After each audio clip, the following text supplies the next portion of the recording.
Folidi ma ka folidi Amadou El Konare ma ka folidi lamɛbagaw ani filɛbaga bɛɛ lajɛlen ma. Kaba bisimila. Ni wagati kɔnɔna la e bɛ ka anw wele ka bɔ CICB kɔnɔna la. Mali jamana kuntigi kura o kan ka sigi bi. Colonel Major Bandaw ale kan k'ale k'i siɲɛ bi malidenw ɲɛkɔrɔ. O la kaba baara daminɛ baaraw ye jumɛn yalima kow tagabolo ye jumɛn sɔgɔmada in na. Ayiwa Fanta Tomota foli kurakuralen ka ɲɛsin lamɛbagaw ani filɛbagaw bɛɛ lajɛlen ma. Oui. N bɛ hakili jigin ka fɔ bi ye jumadon ye septembre kalo tile 25. I yɛrɛ y'a fɔ jamukan daminɛ la ko bi ye don kɛrɛnkɛrɛnnen ye Mali kɔnɔ. Oui. Ayiwa i y'o fɔ cogo min bi na an filɛ yɔrɔ min na i komi sisan. CICB kɔnɔna ne yɛrɛ sigilen don ka ɲɛsin caméramanw ma. Oui. I b'a ye ka fɔ jama kɔni bɛ ka don dɔɔni dɔɔni. Min ye ministre kɔrɔw. Oui. Olu caman bɛ yan nɔ politique mɔgɔw olu caman fana ye kɛnɛ sɔrɔ ka ban. I b'a ye ka fɔ kɛnɛ kɔnɔ a surasi kɔni ka ca kosɛbɛ finitigi bɛɛ lajɛlen gendarmew armée mɔgɔw sapeur pompier policier olu kɔni tonnen bɛ kɛnɛ kɔnɔ kosɛbɛ. Nka an bɛ yɔrɔ min na ko sisan salle kɔni ma fa kosɛbɛ. Oui.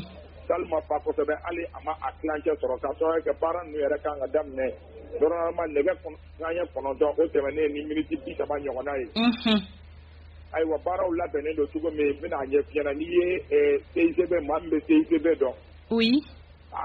U kɛlen don ka banderima dɔ kɛ k'a sɛbɛn a sanfɛ ko cérémonie d'investiture du président et du vice-président de la transition. O kɔrɔ ye ka fɔ colonel major Bandaw kelen tɛ. Oui.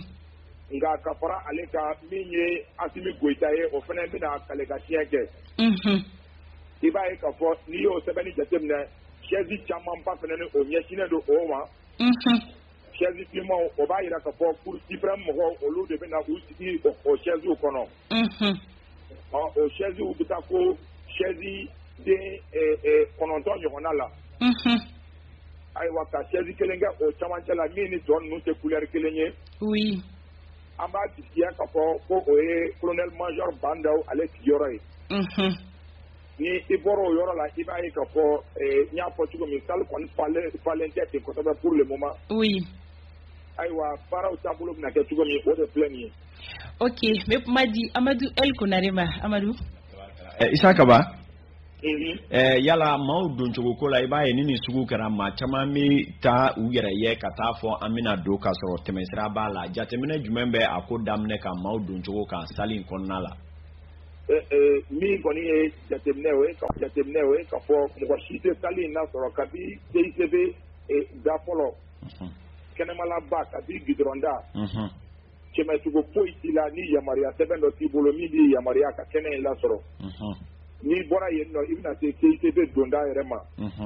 Yen nɔ fana ni cogoya si la doncogo foyi t'i la ni yamaruya sɛbɛn t'i bolo wa o yɔrɔ la min ye i bololanbanaw o mana kɛ nbalan nasuguyaw nasiya o bɛ dayɛlɛn k'a kɔnɔminɛnw bɔ k'olu jateminɛ. Tabarikala. N'i tɛmɛna yen kan min ye CICB centre international a salle fana ni da n'i bɛna don yen nɔ.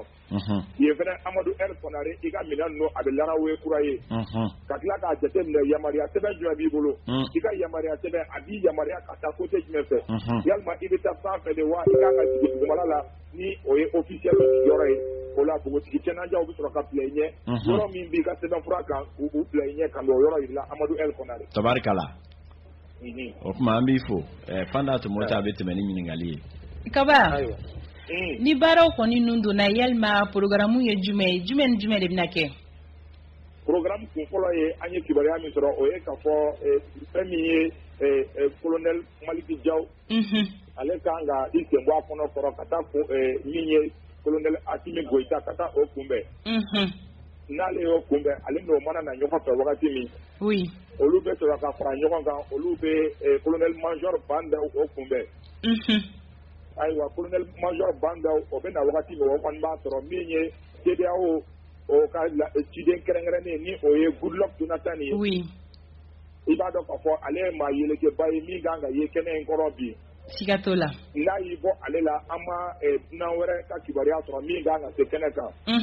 Nka an ka jamana yɛrɛ maa ɲɛmaw y'a f'i ɲɛna ka fɔ ko programme kun fɔlɔ olu mana taa o kunbɛn. Oui. Baara ninnu bɛɛ lajɛlen bɛ kɛ cour suprême mɔgɔw olu ka yamaruya de kɔnɔ. Cour suprême mɔgɔw nka olu ni cour constitutionnelle mɔgɔw u b'a baara kɛ ɲɔgɔn fɛ.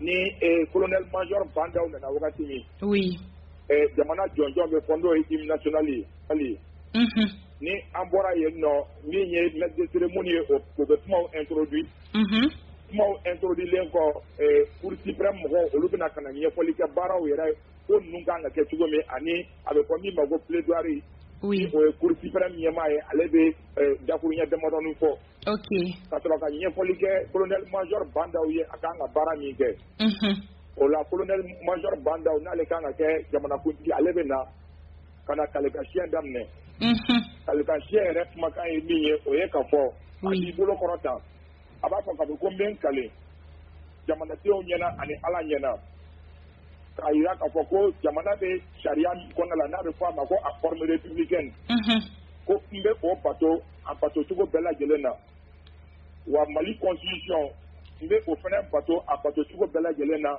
ka kɛɲɛ ni jamanadenw ka nafa ye wa jamana démocratie n b'o lakana n seko ni n damayira la jamana ka yɛrɛmahɔrɔnya n b'o fana lakana n seko ni n damayira la jamana kelenya n bɛ o lakana n seko ni n damayira la jamana ka yɛrɛya n'a bɛ fɔ a ma ko honneur n bɛ o fana lakana n seko ni n damayira la jamana a tɛ fara ka ne to jamana ɲɛmɔgɔya la Fanta Tomota a bɛ o formule de kalan n bɛ segin a ka tubabukan na je jure devant Dieu et le peuple malien de préserver en toute fidélité le régime républicain et de faire respecter la constitution et la loi, de remplir mes fonctions dans l'intérêt supérieur du peuple, de préserver la démocratie et garantir l'unité nationale, l'indépendance de la patrie, l'intégrité du territoire national. Je m'engage solennellement et sur l'honneur à mettre tout en œuvre pour la réalisation de l'unité africaine.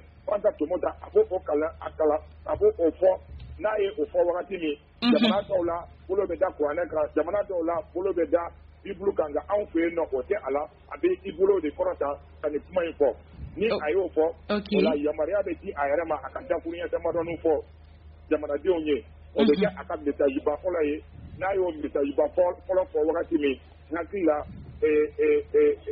banderi dɔ bɛ yen nɔ n'a bɛ f'o ma ko koli ye o bɛ don a yɛrɛ kana ni o donna a kana wagati min jamana drapeau fana bɛ don a kana baaraw kan ka kun cɛ o kan Fanta Tomota sɔgɔmada in na. Ok, Isaka Basiribe ka sɔgɔmada in na décryptage kun cɛ yalima kunnafoniya wɛrɛ jumɛnw de b'e bolo yen nɔ CICB kɔnɔna la. Ayiwa kunnafoni wɛrɛ minnu bɛ yen o ye jamanaden bɛɛ lajɛlen hakili bɛ min na o ni u ɲɛsinnen bɛ o ma o ye CEDEAO ka ciden kɛrɛnkɛrɛnnen ye Goodluck Jonathan. Oui. Ka sababu kɛ gɛrɛndɛ bɛ an ka jamana kan a bɛ fɔ min ma ko embargo. Ɲininkali bɛ yɔrɔ min est ce que ni nin baara banna Goodluck Jonathan ani CEDEAO maa ɲɛmaaw u bɛna gɛrɛndɛ wuli ka bɔ an kan wa ka sababu kɛ u tun ye laɲini kɛ fo ka président civil sigi. Yalima o bɛna kɛ bi wa o ye ɲininkali dɔ ye. Oui. Ɲininkali filanan ye min ye yalima u bɛna to fo premier ministre Bandaw a ka premier ministre de sigi wa. O fana ye ɲininkali dɔ ye donc bɛɛ lajɛlen hakili kɔni b'a la. An yɛrɛ ka laɲini ye min ye nin baara in mana ban bi dɔrɔn CEDEAO mɔgɔw ka communiqué bɔ k'a jira k'a fɔ ko gɛrɛndɛ wulila ka bɔ Mali kan. Ni o ma kɛ joona joona colonel major Bandaw ani a ka vice président n b'a dɔn k'a fɔ u b'u ɲɛsin baara fɔlɔ min ma o ye ka premier ministre sigi walasa gɛrɛndɛ ka wuli ka bɔ jamanadenw kan. Bɛɛ kɔni hakili bɛ o de la nka min fana bɛ yen ka fara o kan o ye ka fɔ contrairement à investiture tɔw n'an bɛ temps normal la i b'a ye k'a fɔ jamana ɲɛmaa wɛrɛw walima olu bɛ ciden kɛrɛnkɛrɛnnenw bila ka na nka nin sen fɛ maa yeleke fila olu dɔrɔn de annoncelen don pour le moment ni o ye Goodluck Jonathan ni an b'o kuma la ani Jean Katiburu ni o ye commission CEDEAO o maa ɲɛmaa yɛrɛ ye nka balinako bɛ sɔn ka kɛ min ye lasigiden dɔw bɛ yen i n'a fɔ Chine lasigiden walima Eritrea-lakaw ka lasigidenw olu damadɔni bɛ sɔn ka kɛ kɛnɛ kan nka k'a fɔ ko jamana ɲɛmaa wɛrɛw bɔra jamana wɛrɛw la ka na an ka investiture in na n ma da la ni maa yeleke bɛ ye nka an ka premier ministre ani président kɔrɔw i n'a fɔ Amadu Tumani Ture Yamuda Tarawele olu minnu bɛ ni la Alpha Umaru Konareta o bɛ sɔn ka kɛ balinako ye olu caman bɛ kɛnɛ kan n ɲɛ bɛ Blaise Sangarew la n ɲɛ bɛ Maître Muntaka Tall la n ɲɛ bɛ Koniba Sidibew olu bɛɛ ye kɛnɛ la sɔrɔ ka ban donc o ye kunnafoni ye minnu bɛ se ka di joona joona. Isaka Basiribe ayiwa Amadu ko ɲininkali kelen b'a bolo. an ye layidu di k'a fɔ Mali kɔnɔ Mali kɔ kan bɛɛ lajɛlen bɛna ni jamana ɲɛmaasigi lajɛ renouveau sanfɛ yala an ka nɛgɛ karafetigiw cokora ye wa n'u cokora u ka minɛnw sigi cogo bɛ cogo di kɛnɛ kan ye hali n'o y'a sɔrɔ gɛlɛya misɛnnin fitininw bɛ a baara la k'a sababu kɛ i b'a dɔn k'a fɔ ani kɔmusolakaw an bɛɛ lajɛlen bɛ terrain kelen kan bi o kɛra sababu ye an y'an ka minɛnw dɔgɔya dɔɔnin walasa an ka se ka ko in kɛ directement la nka an seko n'an damayira ye min ye gɛlɛyaw bɔra yen nɔ sɔɔni u yɛrɛ ye minɛnw bi n'a ka cɛdenw u ye minɛnw cogoya lajɛ ka ban donc siga foyi tɛ a la bamanankan cɛɲi na a fɛn bɛ lase a bɛɛ lajɛlen bɛ lase directement fɛ an y'an ka minɛnw sigiyɔrɔ sɔrɔ micro sigiyɔrɔ sɔrɔla wa caméraw sigira ka ɲɛ ni ala ma basi foyi kɛ baara in bɛɛ lajɛlen bɛ di an ka filɛbagaw ani an ka lamɛnbagaw ma directement fɛ tabarikala kaba an b'i fo an bɛ ɲɛmaaso fo an bɛ Zakariaw Fɔnba an bɛ bɛɛ lajɛlen fo baara in ni ala sɔnna maaw tɛ nimisa sɔrɔ a la bi Amadu Konare Isa Kaba Sidibe an b'i fo i ka timinandiya la ni tun ye Kaba ye ka ye ni kunnafoniya in di aw ma ka bɔ CICB la yɔrɔ min na Mali jamanakuntigi kura ni o ye colonel major Bandaw ye ale kan ka kale ka siɲɛ kɛ ale kɔni bɛ sigi Mali jamanakuntigiya la bi Isa Kaba Sidibe bɔra ka ɲɛfɔli minnu kɛ ni o ye Bandaw k'a ka kale ka siɲɛ minnu kɛ a kan ka kuma minnu fɔ aw b'a fɛ k'a ye ka sɔrɔ la aw ma taa CICB la wa o la a ye aw sɔgɔlen to renouveau télé la sɔɔni baaraw bɛɛ lajɛlen bɛ da don k'a yira aw la aw mana kɛ diɲɛ yɔrɔ Mali kɔnɔ ani Mali kɔ kan fɛn min ye Zakariaw Umaru Fɔnba ye ayiwa Fɔnba ɲɛma don Zakariaw Fɔnba ale bɛ ka anw assister sɔgɔmada in na an b'a fo ni wagati in na k'a yɛrɛ ni ce a ka timinandiya la Amadu makuncɛ kuma Fanta an bɛ a ɲini jamanadenw fɛ nin ka se ka kɛ Mali segin cogo kura ye lafiya da kɔnɔ jamana taaɲɛ baaraw ka sentɛliya an bɛ filɛbaga bɛɛ fo minnu bɛ k'an lamɛn segukaw y'a jira u bɛ k'an lamɛn min ye Abdine Kumare député kɔrɔ don Pele ani k'a dɔn Adama Ousmane Traoré k'a Masakalo olu bɛɛ ye Asuma Tondo ye Bouakar Traoré ale bɛ mairie la Kati an ka foli bɛ nin bɛɛ ye bi sɔgɔmada in na an ka don kibaru kɛnɛ kɔnɔ kanubaga bɛɛ lajɛlen fo fɛn min ye groupe renouveau ye halisa an bɛ segin k'a fɔ aw ye anw kɔni anw nisɔndiyalen don kojugu ko n'i ko nisɔndiyabagatɔ ma k'a ka tasuma fiyɛ n'a nunji ma faga a daji b'a faga kɛrɛnkɛrɛnnenya la renouveau matin équipe bɛɛ lajɛlen contannen don sabula ka da kan anw ye denmuso kura sɔrɔ jɛmukan yɛrɛ coordinateur n'o ye Isa Kaba Sidibe fo ka taa se anw baarakɛ ɲɔgɔn ma kɛnɛya kunnafoni Hawa Daɲogo ninnu fila ye den kurakurani sɔrɔ anw bɛ Ala wele an bɛ tila ka aw bɛɛ lajɛlen wele aw bɛɛ lajɛlen ka fara ɲɔgɔn kan an ka dugawu kɛ Ala ka anw den balo ka a nakan diya an ka dibila baarakɛbagaw an tɛ se ka wuli na an ma aw fo sabula ka da kan aw ɲɛ bɛ anw ni Amadu Mina plateau kan anw dɔrɔn tɛ maa wɛrɛw de bɛ yen nɔ minnu bɛ ka baara wɛrɛw kɛ min b'a to aw bɛ se ka kunnafoni ɲuman sɔrɔ k'aw to fo aw sigiyɔrɔ la Seydina Omar Keita ale bɛ réalisation na Batoma Kane ale bolo bɛ nɛgɛ karafew la ni wagati in na diffusion kɔnɔna la Bouakar Jarabad ale bɛ yen nɔ montage la Femi Touré ale bɛ yen nɔ Zie Burama Kone an b'a fo yan fo Mayanbugu la a n'a furumuso Lagare an bɛ bɛɛ lajɛlen fo kanubagaw yani an ka wuli tunkarankew an b'u fo sabula Amadu u tɛ sɛgɛn u tɛ ɲina u b'u sɔgɔ anw na sanga ani wagati anw bɛ wuli ni wagati in na mais aw sɔgɔlen to renouveau télé renouveau FM na kunnafoni tɔ ale bɛ kɔfɛ ka